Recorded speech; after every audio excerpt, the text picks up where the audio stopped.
Hello students, आज अपने इस वीडियो में क्लास 12 के कृषि जीव विज्ञान सब्जेक्ट का जो 5वां लेसन है पादप रोग विज्ञान, इसका पार्ट नंबर करेंगे अपने सेकंड। यदि आपको इस सब्जेक्ट के नोट्स चाहिए पीडीएफ की फॉर्म में तो आप मेरे व्हाट्सएप नंबर पर मैसेज कीजिए। मैं आपको एक ग्रुप में ऐड करूँगा और उसी ग्रुप के अंदर आपको इस सब्जेक्ट के सभी लेसनों के नोट्स मिल जाएंगे। तो चलिए अपने आज का जो सेकंड पार्ट है इसे स्टार्ट करते हैं। आज का अपना मेन टॉपिक है कवक। तो अपने सबसे पहले पढ़ते हैं कवक कोशिका के बारे में। तो कवक कोशिका के अंदर अपने कुछ मेन पॉइंट अपने याद रखने हैं और इसका एक डायग्राम आपने याद रखना है कवक का। तो सबसे पहला पॉइंट क्या है कि कवक कोशिका के अंदर एक सुविकसित केंद्रक पाया जाता है। मतलब जिस कोशिका के अंदर सुविकसित केंद्रक पाया जाता है वो कोशिका किस प्रकार की होती है? वो कोशिका होती है यूकैरियोटिक प्रकार की। तो कवक कोशिका में सुविकसित केंद्रक होता है, इसीलिए ये जो कवक कोशिका है वो किसके अंतर्गत आती है? यूकैरियोटिक कोशिका के अंदर आती है। और कवक कोशिका में जो कोशिका भित्ति है वो उपस्थित होती है और कोशिका भित्ति के साथ साथ कोशिका झिल्ली भी प्रेजेंट होती है, उपस्थित होती है। अब अपने देखते हैं कि जो कवक कोशिका का कोशिका द्रव्य होता है उस कोशिका द्रव्य में कौन कौन से कोशिकांग पाए जाते हैं। तो सबसे पहले तो अपने को पता ही है कि इसमें सुविकसित केंद्रक पाया जाता है और केंद्रक में क्या पाई जाती है? केंद्रिका पाई जाती है। और केंद्रक के साथ साथ इसमें माइटोकॉन्ड्रिया और अंतःप्रदवी जालिका, जिसे अपने इंग्लिश में एंडोप्लाज्मिक रेटिकुलम कहते हैं, भी पाए जाते हैं। और माइटोकॉन्ड्रिया और एंडोप्लाज्मिक रेटिकुलम के साथ साथ लाइसोसोम, रसदानियाँ, पुट्टिकाएँ और गोल्जिकाएँ। कवक कोशिका में जो गोल्जिकाएँ पाया जाता है उसे अपने डिक्टियोसोम भी कहते हैं। डिक्टियोसोम आपकी बुक में लिखा हुआ है डिक्टियोसोम, लेकिन वो डिक्टियोसोम है क्या? गोल्जिकाए। कि कवक कोशिका में जो गोल्जिकाए पाया जाता है उस गोल्जिकाए को अपने क्या कहते हैं? डिक्टियोसोम। और सबसे इम्पॉर्टेंट कि जो यूकैरियोटिक कोशिका होती है उस यूकैरियोटिक कोशिका में कौन सा राइबोसोम पाया जाता है? 80S राइबोसोम पाया जाता है। अब आपने यहाँ पर एक ध्यान देना है कि जो कवक कोशिका होती है, कवक कोशिका के अंदर 80S या 80S राइबोसोम पाया जाता है, लेकिन कवक कोशिका के अंदर माइटोकॉन्ड्रिया भी पाया जाता है। तो माइटोकॉन्ड्रिया में एक खुद का राइबोसोम होता है। तो जो माइटोकॉन्ड्रिया के अंदर राइबोसोम होता है वो होता है 70S, लेकिन जो कवक कोशिका के अंदर राइबोसोम होता है वो होता है 80S। मान लो इस प्रकार ये एक रफ डायग्राम है, मान लो एक कवक का। तो कवक में यहाँ पर क्या है? ये है माइटोकॉन्ड्रिया। तो कवक कोशिका के अंदर जो राइबोसोम है वो तो है 80S, और ये जो माइटोकॉन्ड्रिया है, माइटोकॉन्ड्रिया में जो खुद का राइबोसोम है वो कौन सा है? 70S। और कवक के अंदर जो न्यूक्लिक अम्ल है वो डीएनए भी पाया जाता है और आरएनए भी पाया जाता है। अब जो क्वेश्चन एग्जाम में पूछा जाता है कि कवक कोशिका में जो संचित भोज्य पदार्थ है वो कौन सा होता है? तो वो होता है ग्लाइकोजन और वसा। इसमें ग्लाइकोजन मेन है। स्टूडेंट्स, अब अपने जो कवक कोशिका है, अब अपने इसका डायग्राम बनाते हैं जो एग्जाम में पूछा जाता है, काफ़ी बार पूछा गया है। तो सबसे पहले अपने बनाते हैं कोशिका भित्ति कि कवक कोशिका में क्या उपस्थित होती है? कोशिका भित्ति। तो जो सबसे बाहर वाला आवरण होता है वो कौन सा होता है? कोशिका भित्ति या सेल वॉल। तो सबसे बाहर अपने बना दी कोशिका भित्ति। और कोशिका भित्ति के अंदर क्या उपस्थित होता है? कोशिका भित्ति के अंदर उपस्थित होता है कोशिका झिल्ली। ये अपने अलग अलग कलर से बना देते हैं कि सबसे बाहर कोशिका भित्ति, कोशिका भित्ति के अंदर उपस्थित है कोशिका झिल्ली। फिर आपने पढ़ा था कि कवक कोशिका में एक सुविकसित केंद्रक पाया जाता है, इसी कारण ये यूकैरियोटिक कोशिका थी। तो यहाँ पर अपने बनाते हैं एक इसका केंद्रक, और केंद्रक भी किस प्रकार का बनेगा? सुविकसित केंद्रक। मतलब जो केंद्रक झिल्लियाँ हैं वो उपस्थित होंगी इस प्रकार। ये अपने बना दिए गुणसूत्र। तो ये जो डायग्राम बन गया, किसका डायग्राम बन गया? केंद्रक का। ठीक है। फिर आपने पढ़ा था कि इसके अंदर क्या उपस्थित होता है? माइटोकॉन्ड्रिया। तो इस प्रकार अपने यहाँ पर बना देते हैं माइटोकॉन्ड्रिया इस प्रकार। ये अपने बन गया माइटोकॉन्ड्रिया। ठीक है। माइटोकॉन्ड्रिया के बाद अपने इसमें क्या पढ़ा था कि और क्या इसमें उपस्थित होता है? माइटोकॉन्ड्रिया के अलावा इसमें जो पुट्टिकाएँ हैं, पुट्टिकाएँ उपस्थित होती हैं। यहाँ पर अपने बनाते हैं रसदानियाँ उपस्थित होती हैं। इसके अलावा जो मेन था इसमें 80S राइबोसोम उपस्थित होता है। ये क्या हो जाएगा? 80S ribosome. 80S राइबोसोम ये क्या हो जाएंगी? पुट्टिकाएं, ये क्या हो जाएंगी, रसदानियां।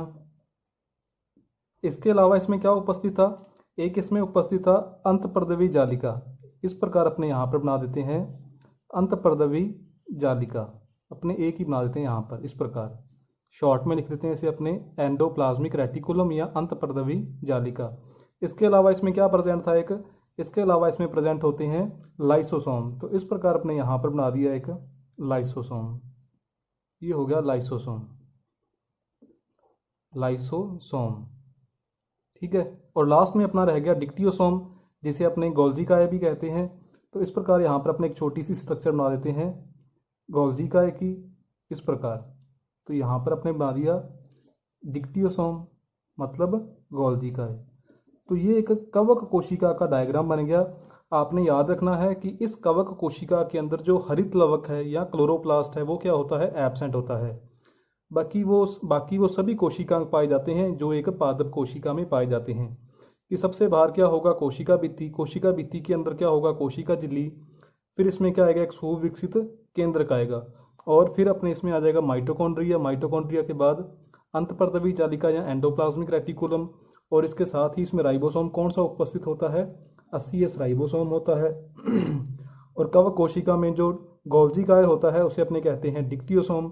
तो इसमें पुट्टिकाएं भी पाई जाती हैं, रसदानियां भी पाई जाती हैं और लाइसोसोम भी पाया जाता है। और आपने याद क्या रखना था कि जो कवक कोशिका के अंदर जो राइबोसोम होता है वो होता है 80S राइबोसोम, और ये जो माइटोकॉन्ड्रिया है, माइटोकॉन्ड्रिया के अंदर इसका खुद का राइबोसोम भी होता है, लेकिन जो माइटोकॉन्ड्रिया के अंदर उसका खुद का राइबोसोम होता है वो कौन सा होता है, 70S राइबोसोम।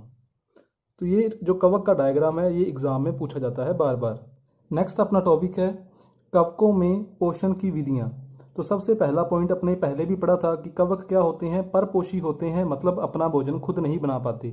अपना भोजन खुद क्यों नहीं बना पाते, क्योंकि इनमें जो क्लोरोफिल है, जो पर्णहरित है, वो एब्सेंट होता है, जिसके कारण ये अपना भोजन खुद नहीं बना पाते।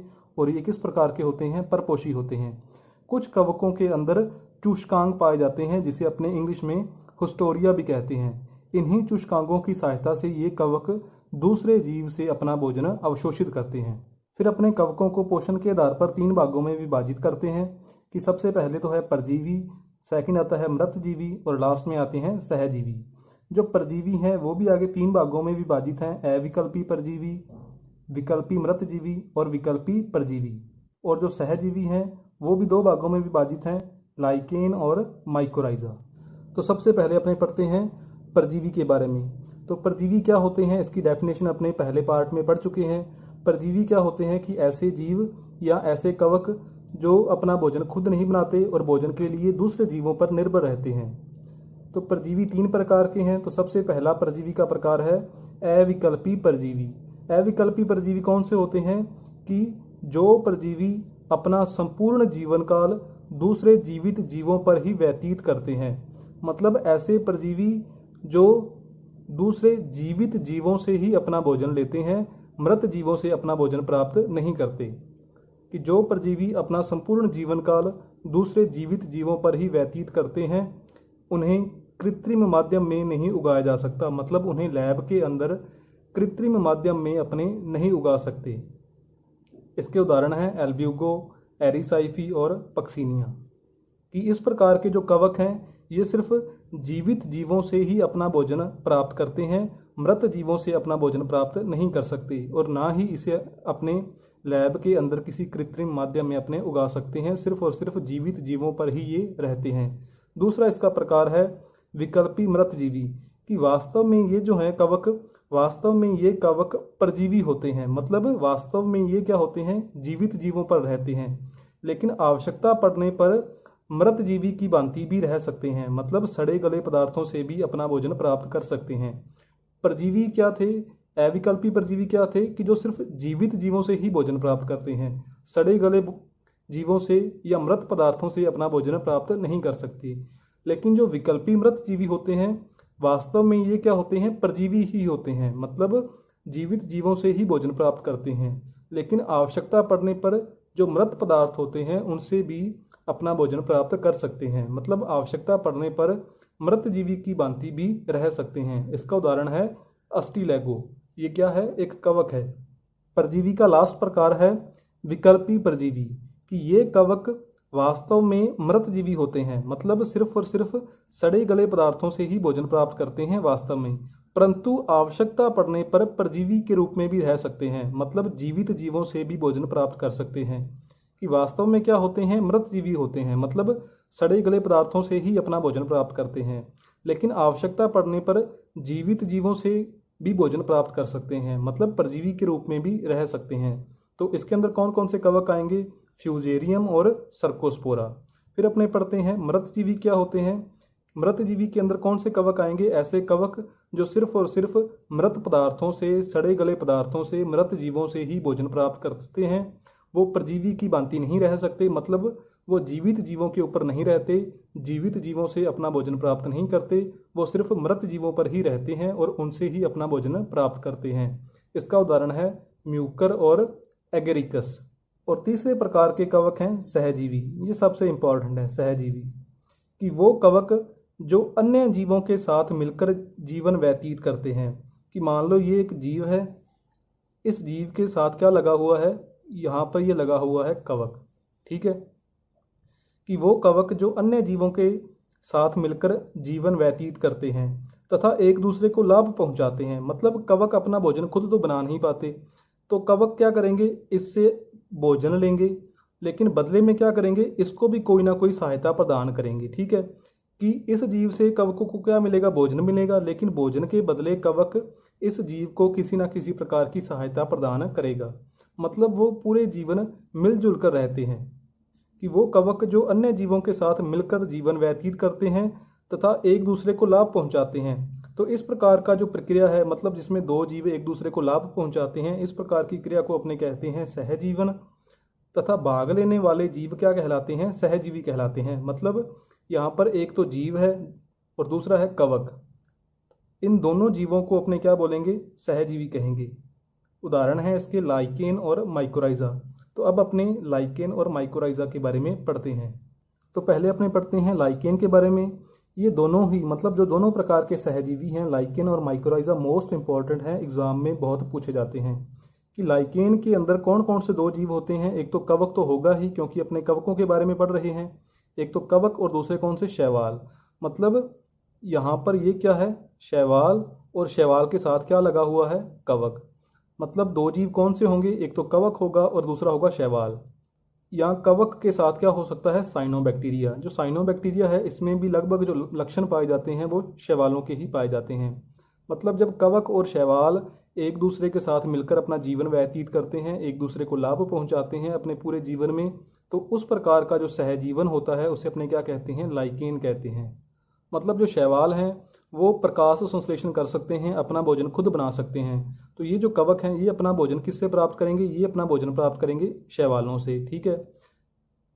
लेकिन इसके बदले में जो कवक है ये शैवालों को सुरक्षा प्रदान करता है। और एक इसमें अपने इंपॉर्टेंट लाइन याद रखनी है कि ये जो लाइकेन होते हैं, मतलब जब कवक और शैवाल एक दूसरे के साथ पाए जाते हैं तो उसे अपने कहते हैं लाइकेन। ये जो लाइकेन है ये प्रदूषित क्षेत्रों में नहीं पाए जाते, इसलिए इन्हें पॉल्यूशन इंडिकेटर या प्रदूषण सूचकांक भी कहते हैं। मतलब जहाँ पर लाइकेन पाया जाएगा तो वहाँ पर अपने मान सकते हैं कि वहाँ पर प्रदूषण बिल्कुल भी नहीं है। तो जहाँ पर अपने एरिया में रहते हैं तो यहाँ पर काफ़ी प्रदूषण है, मतलब अपने लाइकेन नहीं देख सकते, मतलब अपने वाला जो एरिया है वहाँ पर लाइकेन नहीं पाए जाते। लाइकेन सिर्फ कहाँ पर पाए जाएंगे, जहाँ पर प्रदूषण नहीं होता, तो इसलिए इन्हें पॉल्यूशन इंडिकेटर या प्रदूषण सूचकांक भी कहते हैं। फिर आता है माइकोराइजा। माइकोराइजा की खोज की थी फ्रैंक ने। माइकोराइजा के अंदर कौन कौन से दो जीव पाए जाते हैं, एक तो कवक और दूसरा किसी पौधे की जड़। माइकोराइजा में माइको का मतलब क्या है, माइकस, और माइकस का मतलब क्या होता है, कवक, और राइजा का मतलब क्या है, जड़। मतलब जब किसी पौधे की जड़ के साथ कवक पाए जाएंगे और दोनों ये एक दूसरे को लाभ पहुंचाएंगे, तो उस प्रकार का जो सहजीवन होता है उसे अपने क्या कहते हैं, माइकोराइजा कहते हैं। इसमें होता क्या है कि जो कवक हैं ये कवक पौधे को सुरक्षा प्रदान करता है, बहुत सी बीमारियों से पौधे को बचाता है, और जल अवशोषण में भी सहायक होता है। और बदले में जो पौधा है वो प्रकाश संश्लेषण करता है, तो इस पौधे से जो कवक को कार्बोहाइड्रेट मिलता है, पौधे से कवक को क्या मिलता है, कार्बोहाइड्रेट मिलता है। और जो कवक है बदले में पौधे को नाइट्रोजन है, फास्फोरस है, ये प्रोवाइड करवाता है। और नाइट्रोजन और फास्फोरस के साथ साथ जो सुरक्षा है, बीमारियों से लड़ने की क्षमता है या बीमारियों से बचाता है। इसका आपने एग्जाम्पल याद रखना है। यहाँ पर जो कवक है, कवक का नाम है ग्लोमस, और जो पौधे का नाम है वो है पाइनस। कि जो पाइनस का पौधा होता है उसकी जड़ के साथ कौन सा कवक पाया जाता है? ग्लोमस पाया जाता है। कवक के अंदर नेक्स्ट अपना टॉपिक है कवकों का वर्गीकरण। तो अपने को पता है कि जो वर्गीकरण विज्ञान का जनक है या वर्गीकरण का जो पिता है वो कौन सा साइंटिस्ट है? लीनियस। तो सबसे पहले लीनियस ने ही कवकों को पादप जगत में रखा था। अपने को पता है, आपने 11वीं क्लास में पढ़ा हुआ है कि 5 जगत होते हैं। उन 5 जगतों में लीनियस ने कवकों को पादप जगत में रखा था। फिर ये जो पंच जगत प्रणाली है, ये पंच जगत प्रणाली किसने दी थी? व्हिटेकर ने दी थी। और इस व्हिटेकर ने कवकों को बाद में फंजाई जगत में रख दिया। तो 2 साइंटिस्ट आपने याद रखने हैं, लीनियस और व्हिटेकर। लीनियस क्या है? वर्गीकरण विज्ञान का जनक। और व्हिटेकर ने क्या किया था? पंच जगत प्रणाली प्रोवाइड की थी। लीनियस ने कवकों को पादप जगत में रखा था और व्हिटेकर ने कवकों को अलग फंजाई जगत में रखा था। फिर ये जो साइंटिस्ट है P.A. स्कार्डो, क्या नाम है? P.A. स्कार्डो ने कवकों को कवक जाल व जनन के आधार पर 4 वर्गों में विभाजित कर दिया था। मतलब उनमें किस प्रकार का कवक जाल होता है? पटयुक्त होता है या पटहीन होता है। मतलब उनमें जनन किस प्रकार का होगा? अलैंगिक जनन होगा या लैंगिक जनन होगा। मतलब बीजाणु किस प्रकार के पाए जाएंगे? लैंगिक बीजाणु पाए जाएंगे या अलैंगिक बीजाणु पाए जाएंगे। तो अपने उन चारों वर्गों के बारे में पढ़ते हैं। तो स्टूडेंट्स, ये अपने एक टेबल बनाई हुई है, ये अपने एक सारणी बनाई हुई है। तो सबसे पहले इसमें इधर क्या है? क्रम संख्या है 1, 2, 3 और 4, ये 4 वर्ग थे।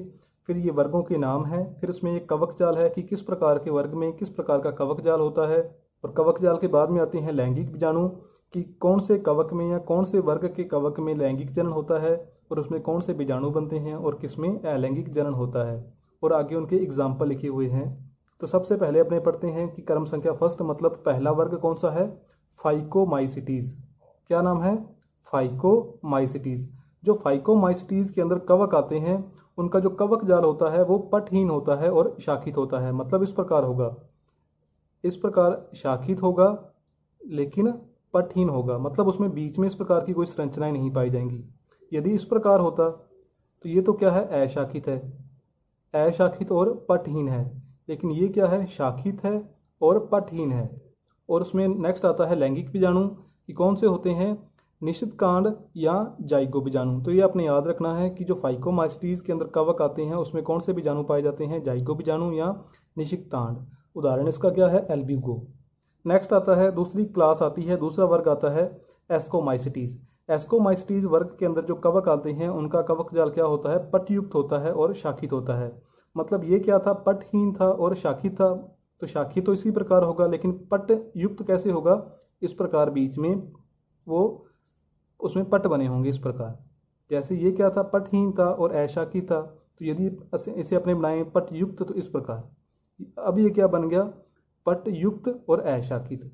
और ये क्या बन गया? अब पटयुक्त और शाखित। तो किस प्रकार का कवक पाया जाता है एस्कोमाइसिटीज में? पटयुक्त और शाखित। और इसमें बीजाणु कौन से पाए जाते हैं? इसका नाम क्या था? एस्कोमाइसिटीज। एस्कोमाइसिटीज में एस्को बीजाणु पाए जाते हैं। और उदाहरण इसका क्या है? एरिसाइफी। तीसरी आती है बेसिडियोमाइसिटीज। बेसिडियोमाइसिटीज में भी कवक जाल किस प्रकार का होता है? पटयुक्त और शाखित। मतलब 4 क्लासेस हैं। जो नीचे वाली 3 क्लासेस हैं उनमें सेम कवक जाल पाया जाएगा। तीनों में किस प्रकार का पाया जाएगा? पटयुक्त शाखित, पटयुक्त शाखित और पटयुक्त शाखित। ठीक है। बेसिडियोमाइसिटीज में किस प्रकार का होता है? पटयुक्त शाखित होता है।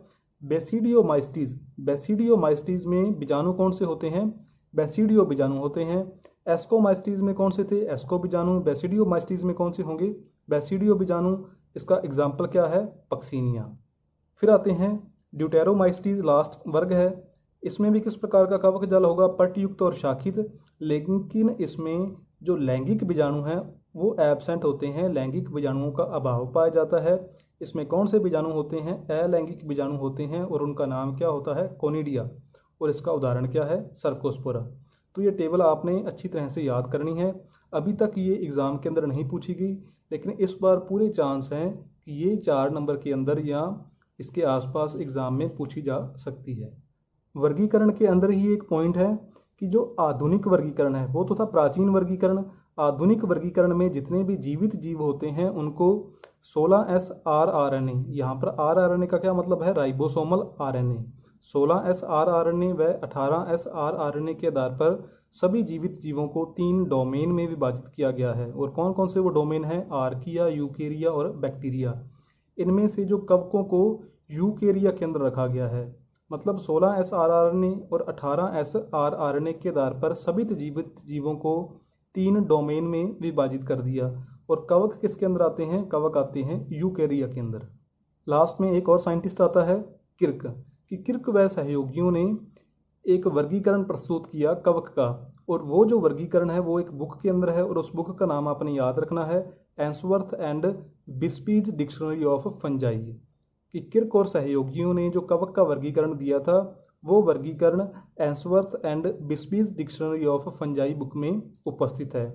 फिर यहाँ पर नीचे 3 प्रकार के कवक लिखे हुए हैं, कि वो कवक हैं जो रोग उत्पन्न करते हैं, फिर जो लाभदायक कवक हैं, और जिन कवकों के कारण पौधों में होने वाले रोगों को कंट्रोल किया जा सकता है। तो ये सबसे इम्पॉर्टेंट है कि ऐसा कौन सा कवक है जिसके कारण पौधों को रोगों से बचाया जा सकता है, तो उस कवक का क्या नाम है, ट्राइकोडर्मा। बाकी जो लाभदायक कवक हैं जिनका शराब बनाने वाली फैक्ट्रियों में इस्तेमाल होता है उसका नाम है सैक्रोमाइसीज। और रोग उत्पन्न करने वाले कवक हैं एल्ब्यूगो, स्क्लेरोस्पोरा, पक्सीनिया, एरिसाइफी, अस्टिलेगो, सर्कोस्पोरा। तो ये आपको याद करने पड़ेंगे। तो ये स्टूडेंट अपना जो सेकंड लेसन है उसका जो कवक वाला टॉपिक था वो कंप्लीट हो गया। नेक्स्ट टॉपिक के अंदर अपने जीवाणु के बारे में पढ़ेंगे, जीवाणु वाला जो पार्ट है वो स्टार्ट करेंगे। तो यदि ये वीडियो आपको अच्छी लगी तो अपने क्लासमेट्स के साथ, अपने फ्रेंड्स के साथ इस वीडियो को शेयर कीजिए, चैनल को सब्सक्राइब कीजिए।